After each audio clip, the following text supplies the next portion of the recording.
Aku seorang mahasiswa semester 5 di sebuah universitas negeri di Yogyakarta. Namaku Dimas. 2 bulan lalu, aku pindah ke sebuah kos baru karena kos lama terlalu bising. Kos yang kutinggali sekarang terletak di pinggiran kota, agak masuk ke gang kecil. Hening, sejuk, dan murah. Terlalu murah sebenarnya. Ada 7 kamar di kos ini. Aku menempati kamar nomor 5. Di sebelahku, kamar nomor 6 katanya sudah lama kosong. Pemilik kos Bu Rini cuma bilang, dulu sempat ditempati, tapi sekarang udah nggak lagi. Biarkan aja kosong. Aku nggak banyak tanya waktu itu. Kupikir, bagus juga, jadi nggak ada yang berisik di sebelah. Tapi malam itu, sekitar jam 2 pagi, aku terbangun karena suara ketukan dari dinding kamar.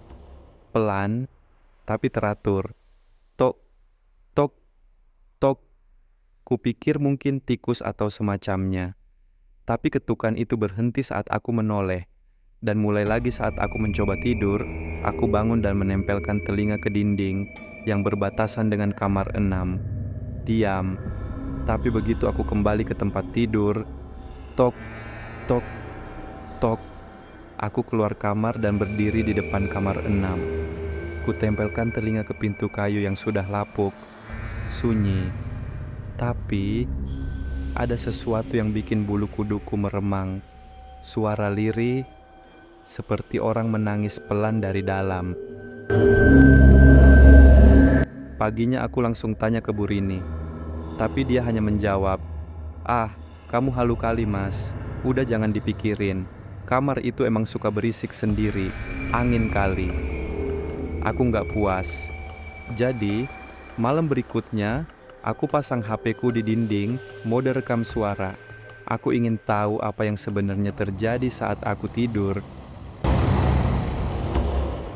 Pagi harinya, aku memutar hasil rekaman. Awalnya hanya suara aku ngorok. Tapi menit ke-37, ada suara perempuan berbisik, "Tolong aku, jangan biarkan dia masuk lagi." Lalu, jeritan sangat keras. Dan suara pintu yang dibanting. Aku langsung merinding. Itu bukan suara mimpi. Itu nyata.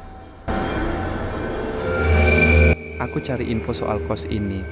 Tetanggaku, Mas Bayu, tukang ojek yang sering nongkrong dekat gang, bilang, "Loh, kamu nggak tahu? Kamar 6 itu dulu ada mahasiswi yang meninggal. Namanya Rina. Gantung diri, katanya habis diputusin pacarnya. Tapi orang bilang, dia nggak bunuh diri. Dia dirasuki." Setelah kematian itu, kamar 6 dikosongkan. Tapi beberapa kali disewakan lagi karena ada yang nekat. Dan semuanya nggak pernah betah lebih dari seminggu. Malam itu, sekitar jam 1.30, aku kembali dengar ketukan. Tapi kali ini bukan dari dinding. Tapi dari balik pintu kamar 5ku. Aku mendekat. Tok, tok, tok. Kutanya, "Siapa?" Tak ada jawaban. Tapi kemudian pintuku membuka sendiri. Di luar tak ada siapa-siapa. Tapi pintu kamar 6 terbuka. Perlahan, aku melangkah ke sana. Ada bau anyir yang kuat. Kamar itu gelap, tapi ada seberkas cahaya dari jendela. Di pojok ruangan, aku melihat sesosok perempuan, rambut panjang, baju putih, berdiri membelakangiku. Dia menoleh. Wajahnya hancur, lidahnya menjulur. "Gantikan aku." Gelap, aku bangun di rumah sakit. Kata Bu Rini dan tetangga, aku ditemukan pingsan di dalam kamar 6. Kuku-kuku tanganku berdarah seperti mencakar dinding. Sejak saat itu, aku pindah kos. Tapi satu hal yang masih menggangguku. HP-ku hilang malam itu. Seminggu kemudian, aku dapat pesan suara dari nomor tidak dikenal. Isi pesannya, rekaman diriku sedang tertawa, tapi suaraku bukan milikku.